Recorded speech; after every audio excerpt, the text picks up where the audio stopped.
نعم السلام عليكم ورحمة الله وبركاته. الحمد لله والصلاة والسلام على رسول الله صلى الله عليه وسلم وبعد. amatenda amajjuvu agatenderezebwa mu butuufu ga Allahu tabaraka wa ta'ala atusobozesezza okusisinkana mukadde wange Sheikh Salim. Erinnya eryokubiri nnyinza obutalyogera ankubadde nga nnyinza okulyogera naye ng'ajja biidhnillah kwennyonnyolako. Barakallahu fika wa jazakallahu khair. Olunaku olwaleero ndi ne mukadde wange Sheikh Salim agenda kubaako ebigambo ebimu byatutuusaako oba oliawo tusobole obbiganyulwamu nze naawe. Sheikh Salim sebo tukwaniriza tusaba sebo beeko byotutuusaako biidhnillahi tabaraka wa ta'ala. Inshallah. نعم. الحمد لله الحليم الكريم الفائد المختار الذي يقلب الليل على النهار ويقلب النهار على الليل وجعل الشمس والقمر والنجوم مسخرة بأمره ألا له الخلق والأمر تبارك الله رب العالمين. السلام عليكم ورحمة الله وبركاته. وعليكم السلام ورحمة الله وبركاته. نعم. أمن يا شيخ وكاشا أقو جد فقامين يوجد الدنيا سبو مكدو في شيخ وكاشا سوكا تسبى الله سبحانه وتعالى chikolo wanga kino okwefaananyiriza bannabbi bannange kinene waliwo wampulira nga ngambye okwefaananyiriza bannabbi abafa ayinza okwekanga nga nti naye ate nga ekyamazima tewali nsonga yasindikibwa bannabbi bonna okujjako daawa. Wallahi daawa kintu kikulu nnyo mu bulamu bw'abantu. Naam, daawa y'ensonga lwaki Allah subhanahu wa ta'ala sekawukasha ataddewo enkyukakyuka. Tilka al-ayyamu tudawiluha bayna an-nas. Suratu Imran Allah agamba nti obulamu bukyuka ne bwetoolwa wakati w'abantu. Naye ensonga lwaki bukyuka wakati w'abantu, Sheikh njagala okukakasa nti kijja lwakuba nti daawa senga teyali daawa yakolebwa bannabbi abaffe n'embeera tetwandigituuseeko. Naye gwe okwambala ekkanzu n'omanya nti siina kweyesa n'omanya nnyo oteeka enkuufiira ku mutwe, mukadde wange kiba ku daawa.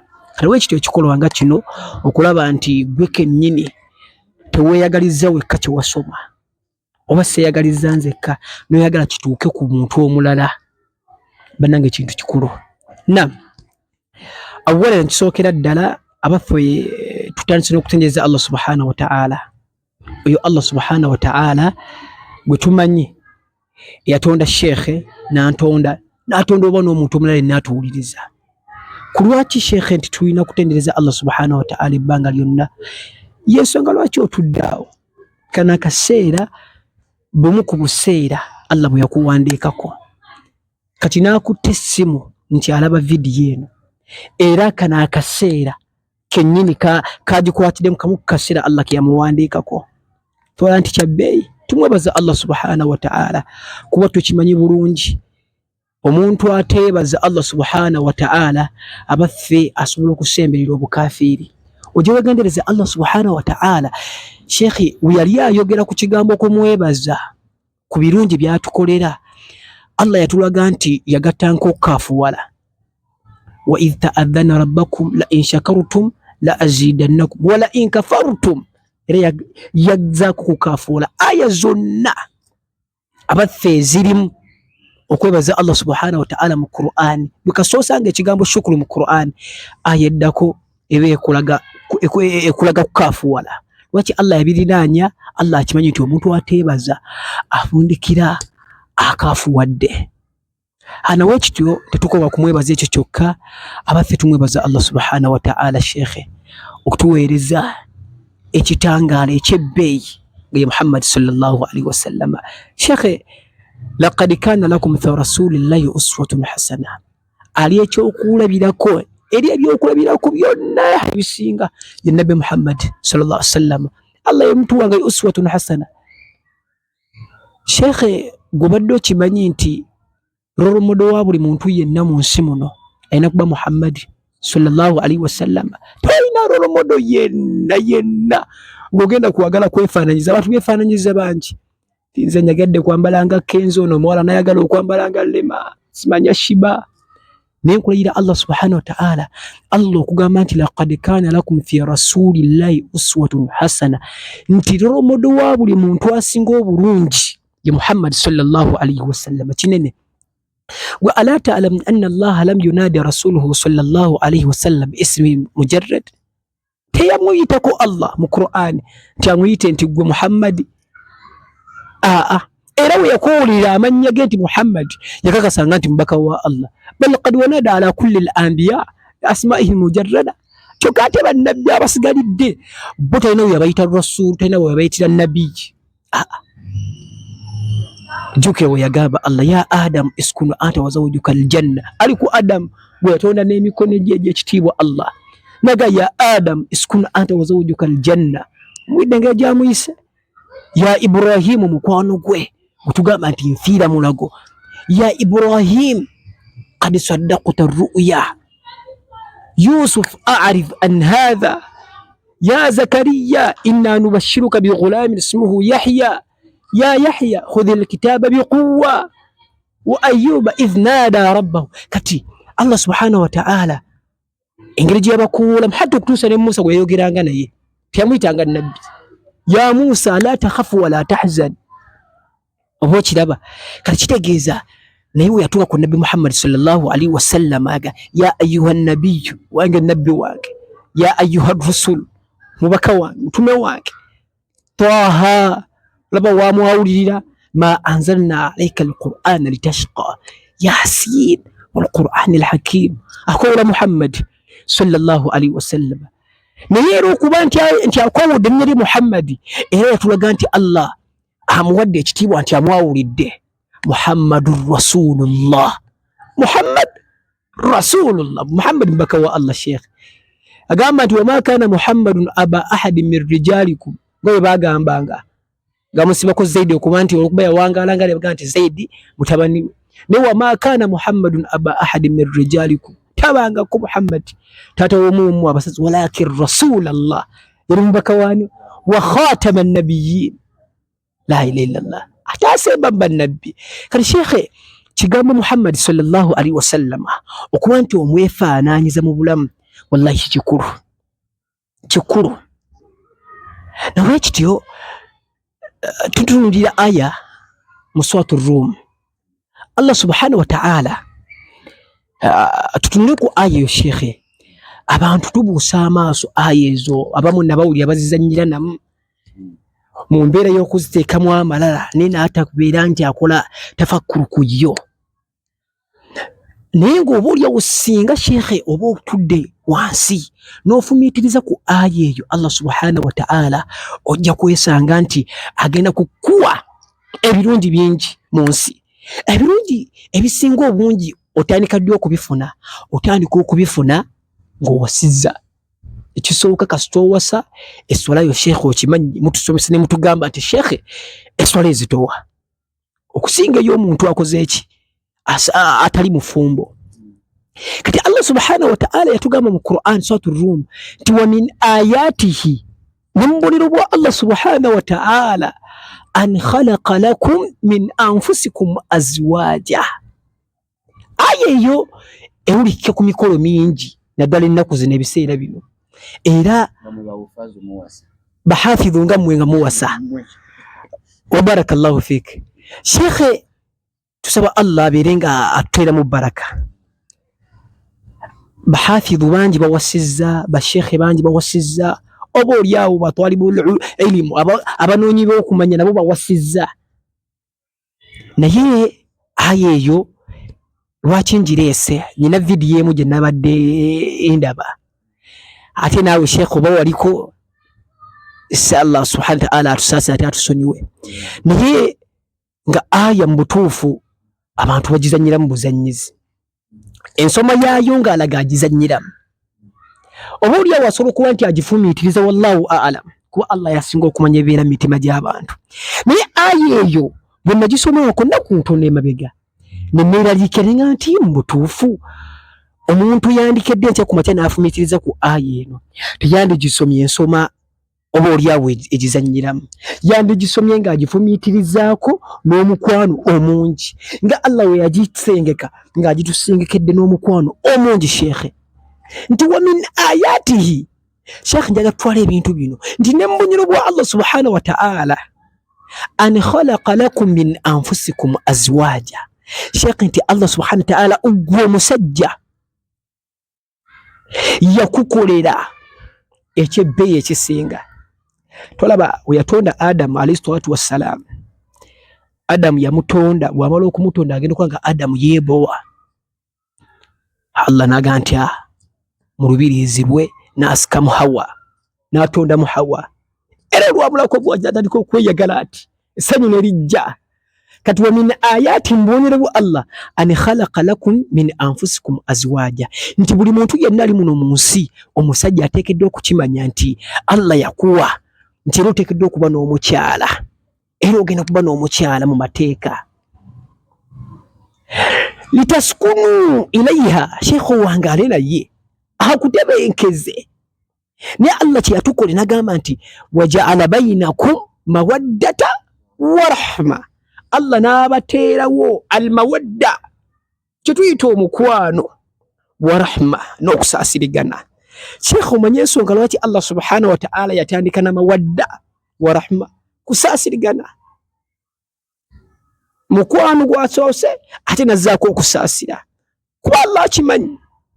Wonna ebiseera ebisinga omuwala oba omukyala oba ogenda okumwogereza nga waakumulaba basseruganda otunula nga amahabba g'oyina, omukwano gw'oyina, shahwa gy'oyina eri ekitonde kye kikyala nyingi.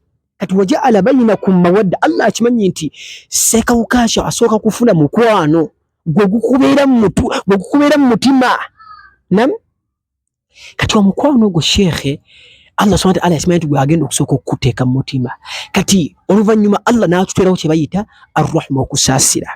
Naye ebigambo bibiri byenjagala tutambulireko. Ekigambo kiri azwaja kye tulabye, tulabe n'ebigambo bino mawaddata wa rahma bitegeeza ki? Almawadda omukwano, wa rahma n'okusaasirigana. Allah akimanyi nti omukwano gwe gusooka nti ogenda sooka oyogereze ogambe nti butuufu mpulira mwagala nga tofaayo kamogo kontoiza nakalaba kaseera ako.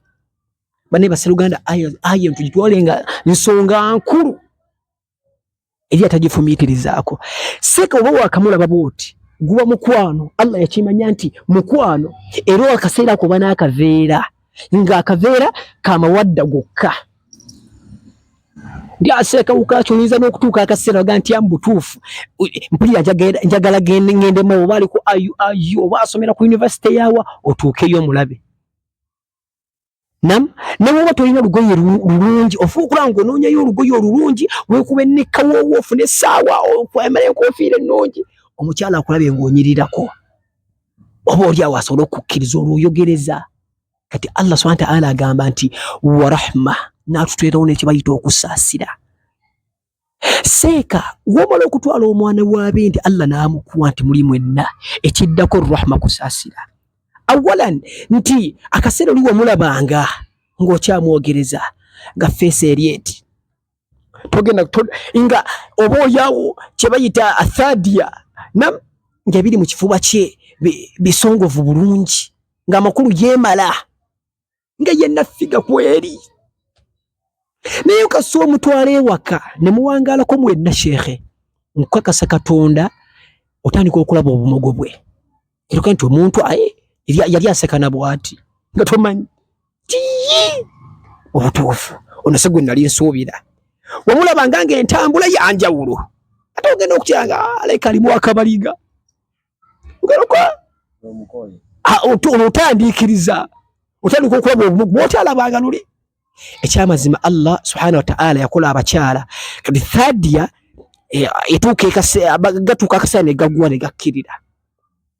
Nakkirira bukkirizi yenna, naye oli eri nga yalinga ali ati bulungi ng'okyalina mawadda ng'olaba kiri kiti, naye akaseera katuuka ne bikkirira byonna. Kaakati Allah kyasinga okwagala oleme kumwetamwa. Wajaala bainakum mawadda, yateekawo omukwano wa rahma. Kati rahma wejjira sheekhe otandika okumusaasira nti mu butuufu nedda kangumiikirize bw'atyo yenze ensonga exactire olw'ensonga nti kati obeera naye omumanyi akweraga yenna. Allahu akbaru kabiira. Gwamukwata wano gwa ukakeme nga ayise yenna. Kati okuyika okwo sheekhe Allah kyasinga okwagala obeere ne rahma okusaasira. Wallahi omusaasiro gaa nti butuufu si nsonga muwezezza myaka emeka. Kuba kati gwe tutuulira maama wo oba maama wange emyaka gya 50 oba 45 gyali ne taata gyali. Taata akakasa nti aba yandiyagadde okuddamu okunoonya omuntu omulala. Maama aba akaddiye. Kati rahma yo Allah gy'asinga okwagala gaa nti mu butuufu kamugumiikirize. Sijja kumuyisa bubi. Sigala ng'omuwa. Hakki ye wali oteekeddwa okusigala ng'omuwa. Kati sheekhe embeera eyo aya eyo gye njagadde tutambulireko. Aya eyo mwaddemu ebintu bisatu. Ekisooka nti wajaala bainakum mawaddata wa rahma. Ba azwaaja wa Allah subhanahu wa ta'ala baatuleetedde. Lwaki Allah subhanahu wa ta'ala tulowooza lwaki Allah yakozesa kigambo azwaaji nti wa min ayati mbonero Allah an khalaqa lakum min anfusikum azwaja. Lwaki yakozesa kigambo azwaaja sheekhe? Ensonga lwaki Allah tabaraka wa ta'ala owekitiibwa yakozesa kigambo azwaaji ensonga eriemu yokka sheekhe nti tulaba mu Qur'ani yonna okuva ku alif lam mim oba okuva ku al-Fatiha mpaka ku suratu Nas aya zonna sheekhe ezikwatagana ku bakyala nga kigambo kiri azwaaji abo nno waalingawo omukwano. Naye ate kigambo imraat tolaba nti Allah subhanahu wa ta'ala tolina yogenda kukisanga wa illa nga tebalina mahabba. Kati kalimatun imraati ekigambo ekyo imraati era fetulaba nti tastamilu fi makani la yujad tukikozesa mu kaseera nga la yujad almahabba baina almutazawijatayn wakati w'abafumba ababiri tukikozesa nga tewali mukwano wakati waabwe. Kyokka ate ekigambo imraa nam ekigambo imraa kikozesebwa nga tewali mukwano. Kyokka ate ekigambo azwaaji tulaba nti kikozesebwa sheekhe nga fihi almahabba nga waliwo omukwano au shahawa obanga waliwo okwagala wakati waabwe. Kale jjukira Allah subhanahu wa ta'ala mu suratu Imran Allah yagamba suratu Imran wemba serabidde aya ndowooza ya 35 Allah yagamba nti wa idh qalat imra'atu Imran akozesa imra'at wa idh qalat jukira bwe yagamba mukyala wani wa Imran. Allahu akbar kabira.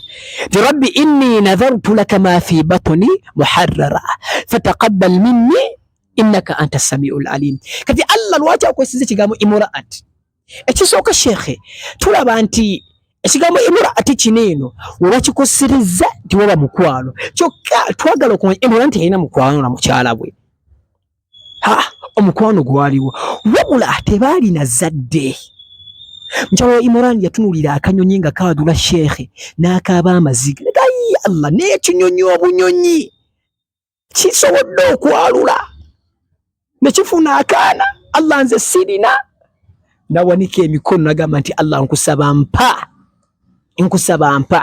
Lwaki Allah subhanahu wa ta'ala yagamba nti wa idh qalat imra'atu Imran? Kuba Imran ne mukyala we tebalina mukwano.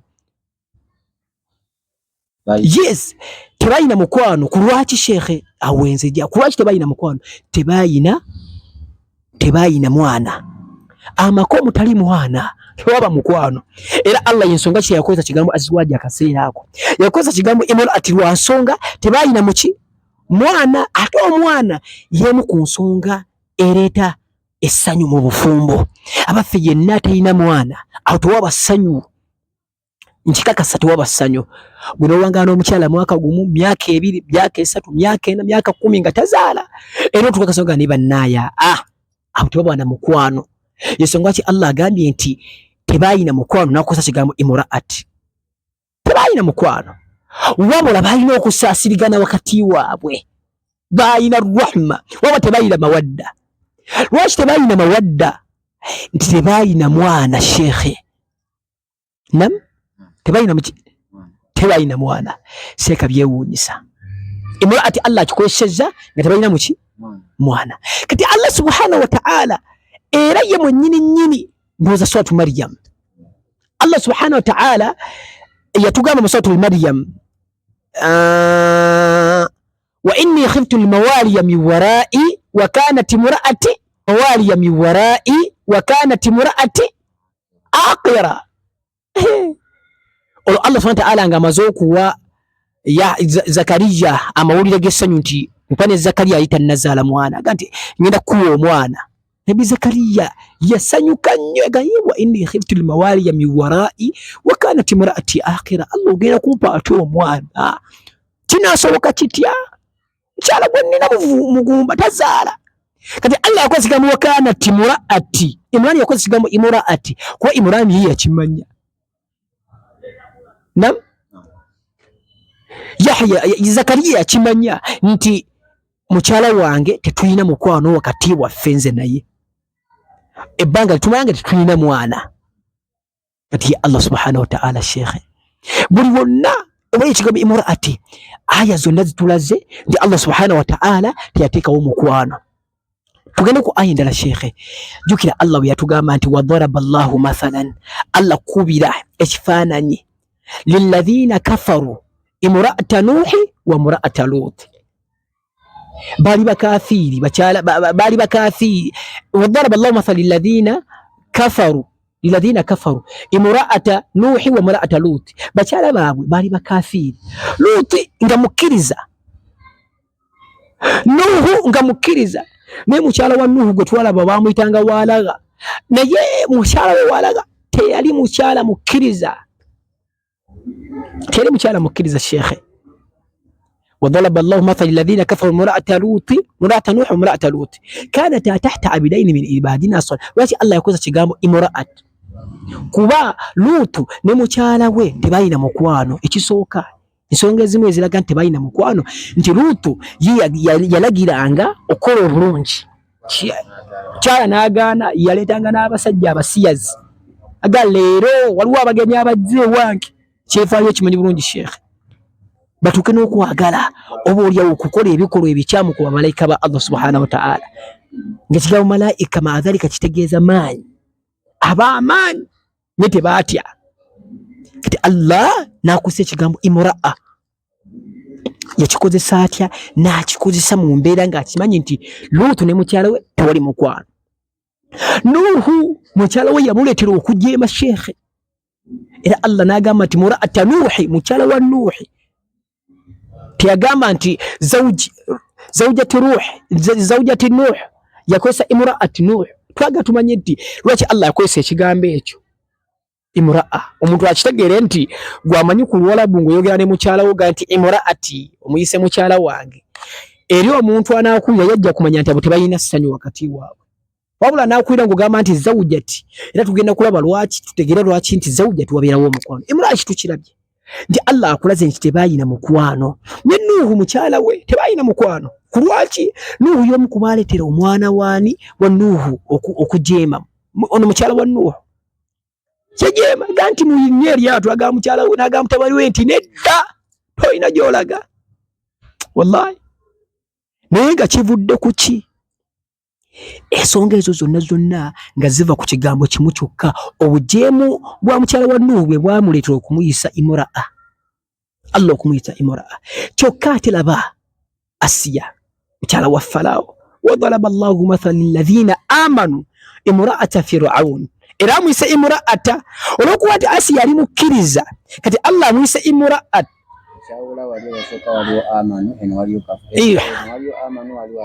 Allahu akbar. Kati laba shekhi nti ono Allah amuyise imra'a, era amuyise imra'a Asiya. Naye kuwaki Allah amuyise imra'a nga bali abalala? Olw'ensonga bbaawe teyali mukkiriza. Ogwo teguba mukwano. Omukwano omutuufu mu Busiraamu gwe guluwa ng'oli Musiraamu nange ndi Musiraamu, ffenna nga tuli Basiraamu abannamaddala. Bano tebalina mukwano. Lwaki? Falaawo teyali Musiraamu, baawukana mu ddiini. Era Falaawo yagambanga nti ana rabbukumul a'la. kati lwaki yensonga nti Allah yagamba nti wadhalaba Allahu mathala lilladhina kafaru lilladhina amanu imra'ata Fir'aun nga mukyala wa Falaawo era yamuyita imra'a. Naye olwokuba nti bayina mukwano wabula singa bombiriri nga Falaawo yali mukkiriza nga noono yali mukkiriza Allah yitajja kukozesa kigambo imra'a wabula yakikozesa lwakuba nti Falaawo yali mujeemu. Sheikh bitegeerekeka. Allahu akbar. Kyokka tulaba nti nga tumaliriza nti ayati ezisigadde zonna Sheikh ezirimu ekigambo azwaji gye twatandise wa min ayati an khalaqa lakum min anfusikum azwaja. Ya Allah akimanyi nti omukira yenna amutondera azwaja mukyala ng'ayina omukwano ate ng'omukyalo oyo mukkiriza. Ya Allah akimanyi bulungi ensonga ki yakozesa kigambo azwaja. Wiyo yagamba Nabbi Muhammad sallallahu alaihi wasallam, ya ayuha nabiyyu, gwe nabbi wange, kulli azwajika, bakyala bo bagambe kuba Allah akimanyi nti ye ne bakyala be bonna bakkiriza era balina omukwano. Kulli azwajika wa banatika wa nisa'il mu'minina yudnina alayhinna min jalabibihinna. Okumulagira okugamba abakyala n'abakkiriza bonna abaliwo akaseera kano okuba nti beebikkirira engoye bonna nam ey'obusiraamu tuyita jilbab nam seka Allah yakozesa kigambo azwaji kulwaki akimanyi nti abasiraamu bonna bateekedde kuba bakkiriza ate bwe babafumba baba n'omukwano. Ensonga lwaki Allah yagamba nti wa khalaqnakum azwaja, nti nabatondera azwaja abakyala. Ya Allah tatondera nko imra'a wabula ffe abeeterawo imra'a wakati waffe. Senga agaana okuzaala nga tasobola kuzaala afuuse imra'a nam ate singa bukyenkye ku makya ne tumanya nti mubadde n'essanyu naye oluvannyuma ne mwawukana ababadde azwaji abadde azwaji zawujati wati zawujati mukyala wange afuuka imraati abafuuse imraati mukazi wo nam olwokuba nti mufunye obutakkaanya oba yawukanye ku ddiini. Ensonga lwaki Allah subhanahu wa ta'ala basseruganda akozesa ekigambo ng'ekyo. Kati basseruganda ye aya gye twatandise nayo nti wa min ayati mbonyerebwa Allah an khalaqa lakum min anfusikum azwaja, ti Allah yatutondera abakyala. Allah yatutondera abakyala kuba nti twagalana n'abakyala abo litaskunu ilaiha, tubeere nabo batuwangaza. Waja'ala bainakum mawaddata wa rahma, Allah seeka n'akuteerawo almawadda kyebayita omukwano wa rahma n'okusaasirigana. Ebbanga lye mumalanga muyina mawadda Sheikh ne rahma kitegeeza Sheikh ekigambo imra'a tekigenda bakolako, mugenda kukozesebwa ku kigambo azwaji nam oyo agenda kubeera zawuje wo, agenda kubeera mukyala wo. Naye singa mawadda avaawo oba rahma n'avaawo imra'a awo nga tuwasuula mu kigambo ekyo. Wabitegereka Sheikh? Kati basseruganda aya eyo okugivumiitirizaako nti omaze okuyingira obufumbo owasizza Sheikh okusigaza okubeera nti mugwe muli oyina zawujati nti oyina mukyala wo, okusigaza ekigambo ekyo mu kitiibwa kya Allah nga we yakyogera, seeka obutagwa mu kigambo imra'ati oyina kusigala ng'oyina mawadda ne rahma. Mawadda eno esobola okukendeera kuba Allah yakimanya nti ekendeera gy'okoma okubeera naye. Kati kumyawo kye bayita rahma, kye bayita okusaasira, kye kiba kibeerawo ekyo ekigenda okukuuma ekigambo zawujati nti mukyala wange. Ndi zawujati ekigenda okukuuma ekigambo zawujati kusaasirigana. Wabitegeerekese Sheikh? Kakati embeera ewa Sseruganda okulaba nti Allah subhanahu wa ta'ala okutukuumira obufumbo bwaffe, aya ezo tuzisoma nnyo ku mikolo ne tugyekuumirako era nituwa basanyufu nga bazitusomera nam oba olyawo nga tuziwuliriza. Naye basseruganda okugikolerako seeka okukolera ku aya ezo nti ddira ogenda okukuuma ekigambo zawujati nti mukyala wange, nagira ogenda okubeera nti oyingidde mu kigambo imraati nti afuuse mukazi wange. Kigambo mukyala wange kinene ne mukazi wange kinene, byawufu. Teri kisinga zawujati nti mukazi wange, nti wange wa munda oyo. Obutegwa mu kigambo imra'a Sheikh kyotekeddwa okukola nti waja'ala bainakum mawaddata wa rahma, kitegeera nti Allah yabateerawo okusaasira omukwano then arrahma osigale ng'olina kye bayita okusaasira. Tomanya Allah subhanahu wa ta'ala kwayinza okuyisiriza obufumbo ne buwangaala.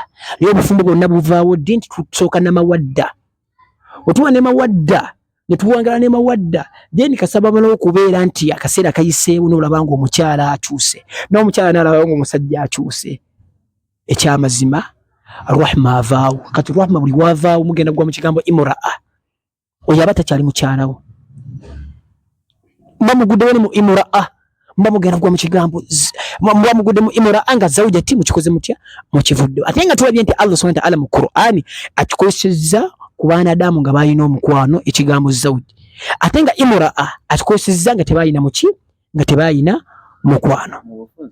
Naam Sheikh. Nti zawja Allah yagiteeka ku bakyala balongoofu. Allahu akbar. Abalina abantu abalongoofu. Kituufu. Ate imraa anakikozesa mu mbeera y'okubanga imma omukyala alina omusajja atali mulongoofu, kituufu, atali mulongoofu. Oli muyizi mulungi. Barakallahu fiik. Allah akikukuumire. Bannaye mu bufunze kyetugezaako okutegeeza nti osobola gwe kennyini okutereeza obufumbo bwo. Osobola gwe kennyini okutereeza obufumbo bwo, naye ng'obufumbo bwo butereezezza otya? Ng'obutereezezza mu mbeera ya rahma, mu kusaasira. So si kulembeza mawadda yokka. Kasita oneekuumira ku rahma, baseruganda obufumbo bugenda kuwangaala. Teri bufumbo bwonna busobola kukyankana na Sheikhe ng'olina bintu bibiri, mawadda wa rahma. Kasooba nabyo mugenda kubeera nti muwangaala bulungi. Wa barakallahu fiik. Okujjako akantu katono nnyo Sheikhe kyenjagala okumaliriza nako eri yenna, baseruganda yenna alina kyayize mu bino ng'otegedde obufumbo bugenda kunywera butya, ogenda kubukuuma otya obutoga mu kigambo imraa. Enkuuma gy'ogenda obbukuma baseruganda kubeera nti ogezaako kubeera nti wenywereza ku bino by'okoze eki by'oyize. Kyakubiri, Sheikhe wange kwenje naye wano eno yadde yeeyita Twalib nti anoonya kumanya era ebimu ku bino bye mbagambye ndowooza ebimu Sheikhe tubisomako mu barakallahu fiik era tuli basiimu Sheikhe. Essebo tubayigako bingi, naye nja kubasaba insha Allahu ta'ala yenna nyina basheikhe bange naddala bahaaji ab'amaanyi bemmanyi benneesiga nga musobola okutuyamba ku mbeera nga embeera y'akasente. Sente yetambuza emirimu gino, situkulembeza sente wabula sente gye tutambulirako ebiseera ebisinga. Kati Sheikhe twagala kamera yadde oba oli awo goyinza obutabigamba bantu obutakola kinaye nze ng'omuntu bino sebo sibigamba kulwo mbyogera ku lwange. Kati tulinamu abasajja agikikaawa weemanyi omusajja w'amaanyi ate oli mukwano gwange ate oli mukadde wange. Ebigambo bino Allah senga abaakusaasira ne bikutuukako insha Allahu ta'ala n'abantu abamu beewangaala nabaabo bannaye tusonda kamera insha Allahu ta'ala tugyetaaga.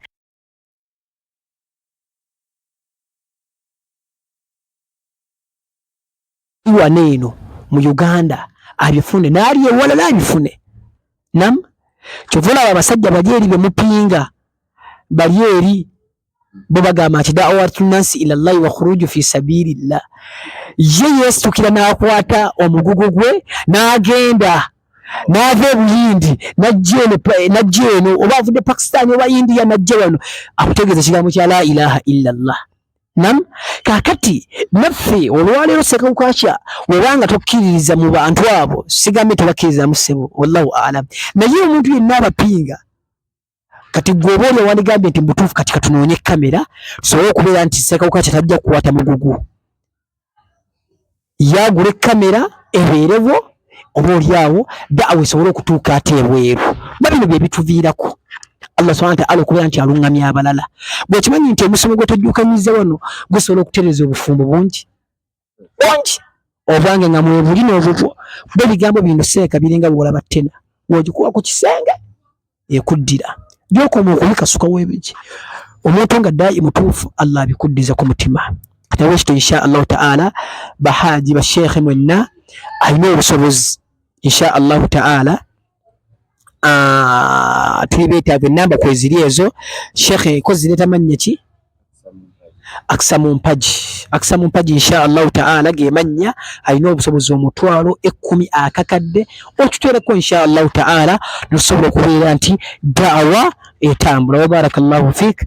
Assalamu alaikum wa rahmatullahi wa barakatuh. Amanya yesigadde Salim Ismaila Kawuma. Naam, barakallahu fik. Naam, barakallahu fika wa jazakallahu khayran. Nawankubadde erinnya erisemba yali lesseeyo Salim Ismaila Kawuma Nviiri. Alhamdulillah sebo nze nga mazeeyo gonna sebo. Tukwebaza sebo mukadde waffe olw'omusomo gw'otuwadde. Tusaba Allah akusiima akuwemu obulungi. Nabwe kityo muganda wange mpuliriza ali eyo. Bigambo bibadde bingi naye oboolyawo ofunamu ekyokuyiga. Ebigambo bibadde bibiri nga byonna Sheikh Salim atulaga enjawulo eri wakati w'ebigambo ebyo bibiri.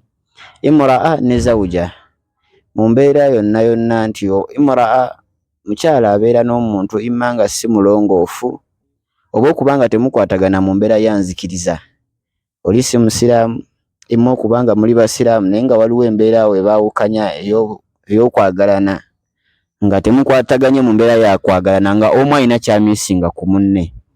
N'ofuuka imraa naye ate zawuja n'eraga nti ng'okwatagana wamu n'omuntu gw'otambula naye mu mbeera esinga okuba ennungi. Nabwe kityo tusaba baganda baffe bano basheekhe baffe Allah abatukuumire nga bwe yagambye nze ndi taalibu era buli gwe mbeera naye muyigako ebintu bingi. Nabwe kityo tusaba Allah abali eyo baganda baffe Allah abasiima bawemu obulungi. Nga bw'abagambye Muttaqina Islamic Media tuli mu nsonga ya daawa, kusaasanya daawa mu mbeera zonna.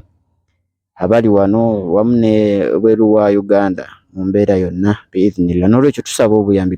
Tunoonya miliyoni 10 kuliko okufunako kamera wamu ne gadgets ezimu ze tunaaba tusobodde biidhnillah. Amannya gereeta ennamba zikweziri ku screen naye wemba mwagadde nsobola zibayitiramu wano mu lukwakwayo bwenaaba serabidde biidhnillah eri 0754 68 545. Amannya Aksa Mpagi 0754 68 545. Aksa Sulaiman Mpagi. Then ya MTN 0762 58 773. Nabwe kityo zonna ziri mannya gegamu obukadde 10 bwe tunoonyanga target biidhnillah okutandika biidhnillah okusaasanya daawa mu mbeera esinga okuba ennungi. Wa sallallahu ala sayidina Muhammad wa ala alihi wa sahbihi wa sallim. Alhamdulillah.